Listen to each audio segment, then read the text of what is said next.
Meu nome é Matheus Bravo de Aguiar, sou aluno da PUC Minas. A minha hipótese é a composição da casca de banana na produção de tijolos ecológicos.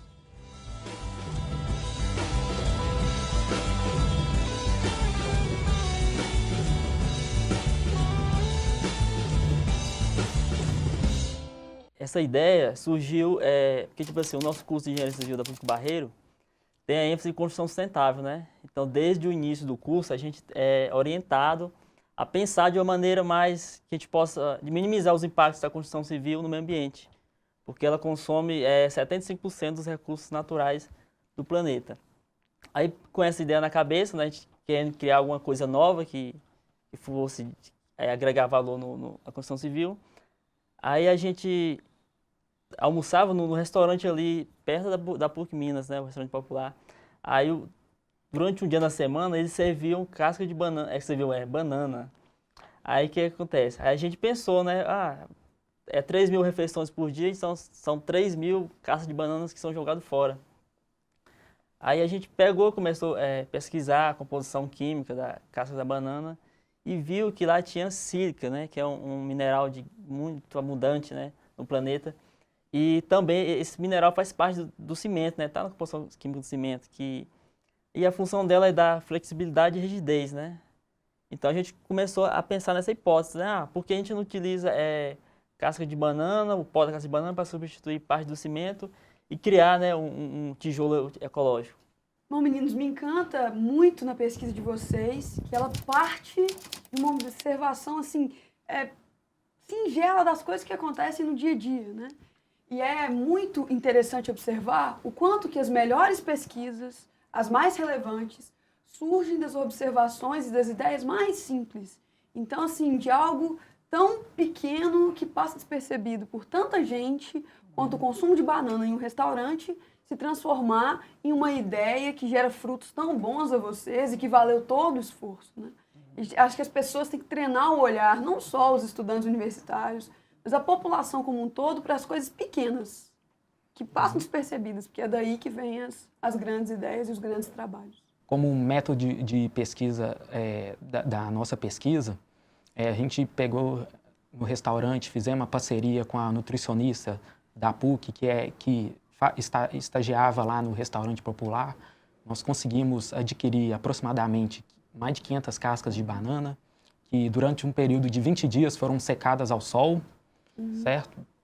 A partir desses 20 dias, nós, por meio de um liquidificador mesmo, fizemos a trituração, separamos as proporções da casca de banana, do cimento e da argila necessária para a moldagem mesmo dos corpos de provas e levamos até a fábrica Ecobauer, lá em Nova Lima, onde que fizemos a mistura, os blocos foram prensados no período de 4 dias. O tijolo ecológico, na verdade, ele é um bloco modular de solo-cimento. É solo estabilizado com cimento.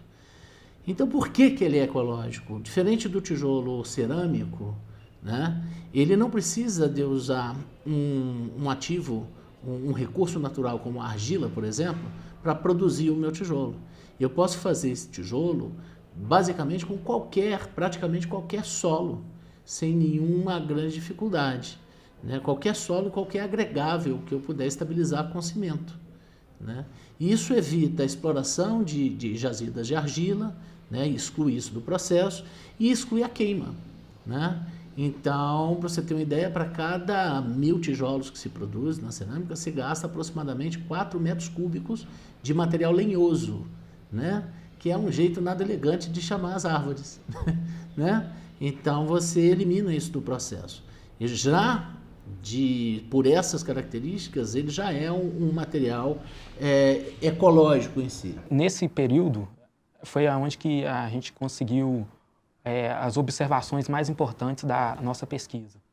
Nesses 4 dias, no processo de cura, onde que, por meio de um borrificador mesmo, os tijolos foram molhados, então a gente conseguiu observar que, no período de cura mesmo, os tijolos foram obtendo a expansão.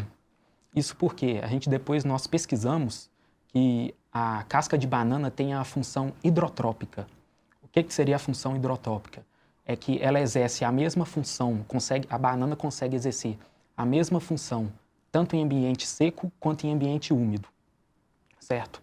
Entretanto, exatamente dessa função hidrotrópica, a banana, você viu que o tijolo estava expandido, estava bem úmido, certo? E isso, para um bloco estrutural, o tijolo, isso é extremamente penoso, porque aumentando a concentração de água e cimento, a proporção de água e cimento faz com que o tijolo adquira menor resistência. O solo cimento, quando você adiciona alguma matéria orgânica, essa matéria orgânica atua no cimento, deteriorando o cimento. Então, este produto com matéria orgânica, muito provavelmente ele vai ser deteriorado mais à frente, mais rapidamente do que quando você não tem matéria orgânica ou quando você tem uma quantidade de matéria orgânica menor. A ideia principal não ia dar certo, que era aumentar a resistência, fazer a parte, a resistência maior do que o convencional. Infelizmente, ali a gente já conseguiu perceber que não ia dar certo.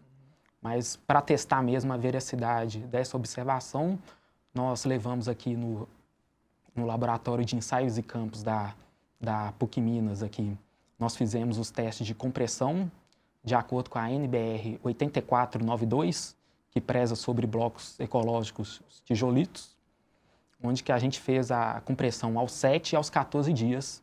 Nas proporções que nós usamos, nós utilizamos 2% substituindo o cimento pela casca de banana, 2% e 4%, e fizemos um convencional, fizemos sem a casca de banana, só com cimento mesmo, para fazer a comparação das porcentagens mesmo. E vimos que aumentando a quantidade de banana, as proporções de banana, o tijolo foi perdendo a resistência.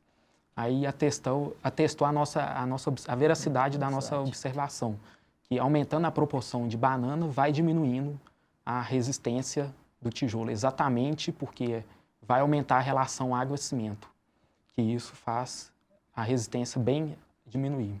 Entretanto, em blocos assim, diminuindo a resistência, pode ser usado para obras de pequeno porte. E tem a norma, a NBR 10.834, que preza exatamente pelas obras de pequeno porte, que é a função não estrutural do tijolo. Essa norma preza pela função não estrutural do tijolo, que você pode dar uma utilidade para esses blocos de solo-cimento, o tijolo, sem a função estrutural, com a resistência menor de 2 NPa.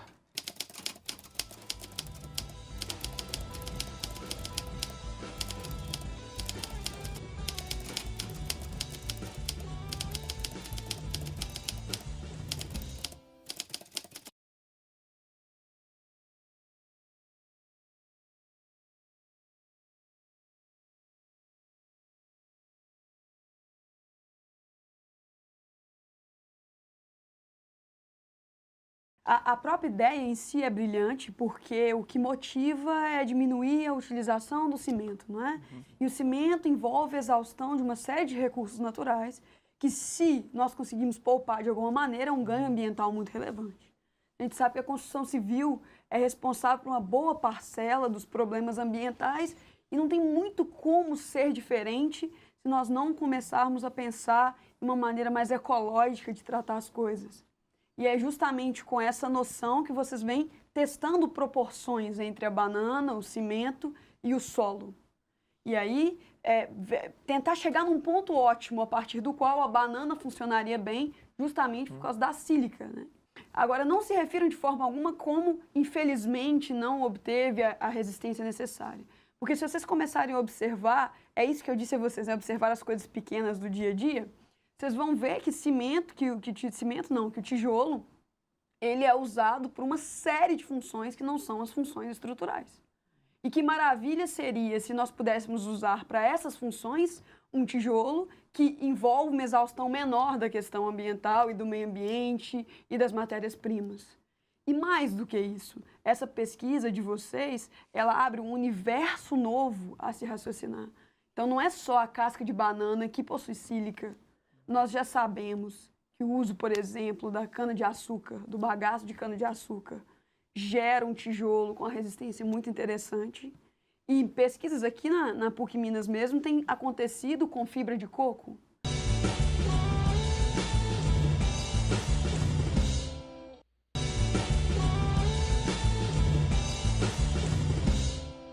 O próprio aspecto do tijolo é um aspecto interessante, é uma cor um pouco diferente, que pode chamar a atenção de consumidores, de clientes para esse novo universo que se abre mesmo. Porque é uma ideia que vende a ideia ecológica hoje. Eu acredito que o cliente se interessa pela chance de contribuir com a questão ambiental com um tijolo que funcione perfeitamente bem. E eu comecei a procurar sobre tijolos, né, na internet. E quando eu comecei a procurar na internet, eu vi uma matéria falando sobre tijolos ecológicos, né? Eu fiz um apanhado do que eu gastaria na construção de uma maneira convencional, né, de utilizando argamassa, utilizando cimento, concreto, a estruturação da obra, né, e fiz um cálculo utilizando tijolo ecológico e vi que era economicamente mais viável, né? O custo da minha obra baixou utilizando o tijolo ecológico, né? Eu poderia inclusive estruturar um outro piso, um outro pavimento sem muitos percalços. O formato desse tijolo aqui é seguindo o formato que um professor aqui da PUC Minas, né, inventou, é o professor João Batista, né? João Batista de Assis, que na engenharia civil, ele inventou o formato desse tijolo, né? Então, tipo assim, produziu uma máquina, né, para produzir esse tipo de tijolo aqui. Então, o que acontece?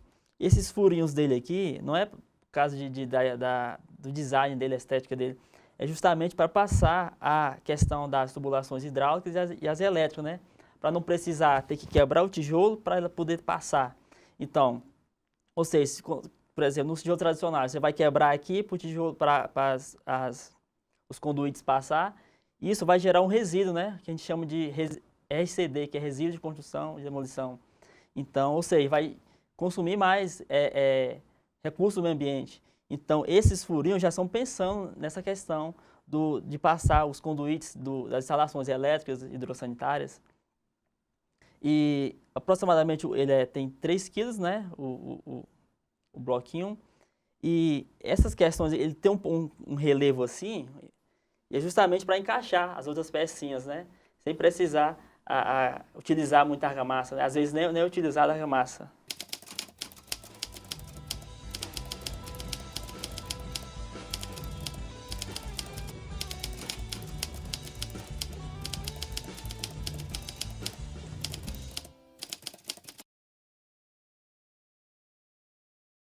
Em 1979, quando eu ficava muito preocupado com as paredes executadas com os tijolos cerâmicos tradicionais. A espessura do tijolo tradicional é irregular.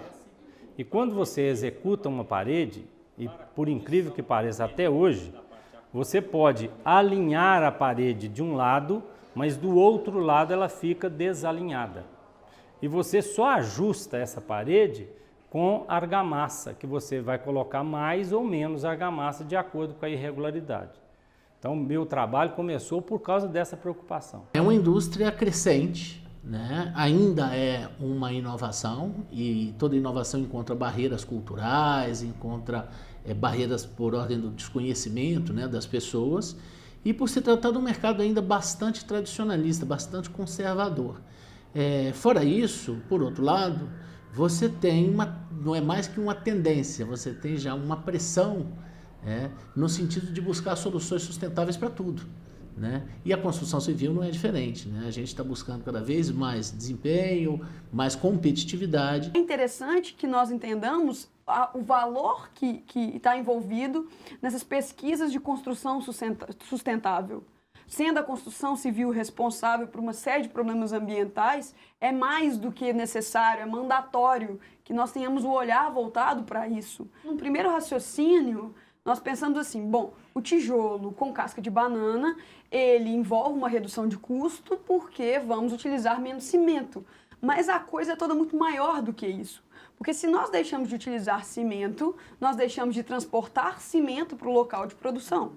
Nós deixamos, ao usar a banana, que foi muito bem colocado por vocês, nós deixamos de transportar a banana para um aterro sanitário. Nós deixamos de pagar ao aterro sanitário pelo local onde a banana vai ficar. A banana, que é um resíduo, então, tem toda a capacidade de ser utilizado na construção civil. Pensar em custo é sempre maior do que nós imaginamos, porque envolve um valor indireto de combustível, de transporte, de funcionário, né? Então, acaba sendo muito maior. Um exemplo de muito sucesso na construção civil, que hoje é amplamente conhecido, é o do uso da escória, né? Vocês conhecem disso muito bem. Então, a escória é um resíduo da cearia, um resíduo extremamente problemático, que há anos traz problemas financeiros e operacionais para as aciarias e que foi com muito sucesso, e isso é amplamente conhecido e repetido, incorporado ao cimento. Então, o cimento hoje, com frequência, tem escória. Então, essa questão da construção civil ecológica é uma demanda não só ambiental, mas é uma demanda de mercado. É necessário ser honesto, no sentido de que no Brasil, as pessoas agora passam a atentar isso e perceber isso. E aqui no Brasil, embora em um grau um pouco menor, nós já observamos que a tendência das pessoas é de começar a olhar para essa questão ambiental, uma vez que já se sente na pele os problemas relacionados ao mau uso do meio ambiente. Então está quente, as inundações acontecem, nota-se a questão ambiental relacionada à construção civil, à produção de resíduos, ela é notável. Não precisa ser um grande conhecedor do assunto para se observar que é um problema grave. As pessoas já se mobilizam para isso. Aliar a questão ambiental ao financeiramente adequado e viável, e aí então nós vemos que é um mundo de fato de opções que nós temos, porque as pessoas vão se motivar frente ao fato de que é ambientalmente interessante e não vão deixar de gostar e se interessar pela questão financeira. Como o tijolo de vocês é mais barato, por que não contribuir com a questão ambiental e ainda economizar na obra? É uma forma também da pessoa estar ganhando mercado, das empresas estarem ganhando mercado usando isso como propaganda, como marketing, que a minha construtora, a minha casa é ambientalmente correta, certo? Ou seja, está mais valorizado do que as outras. O mercado está pedindo soluções mais rápidas, mais eficientes, mais racionais, mais econômicas. Então, tudo indica, né, que o caminho natural de inovação, né, das alvenarias passe por essa solução. Né? A gente tem apostado nisso e tem visto alguns resultados. Você pode tirar partido estético do material e deixar ele exposto, com isso você elimina produtos e processos de acabamento, né, o que é muito pesado no orçamento de uma obra. Vamos chamar a alvenaria convencional, aquela feita de blocos de concreto ou blocos de cerâmica, comparada a uma alvenaria de tijolo ecológico, a gente está falando do tijolo ecológico que garante uma economia aí, pelo menos de 25%, 30% no valor final da obra. O marketing verde hoje é de muito valor para as empresas. Não é difícil se nós observarmos na televisão, nos outdoors, né, como as empresas têm explorado o marketing verde.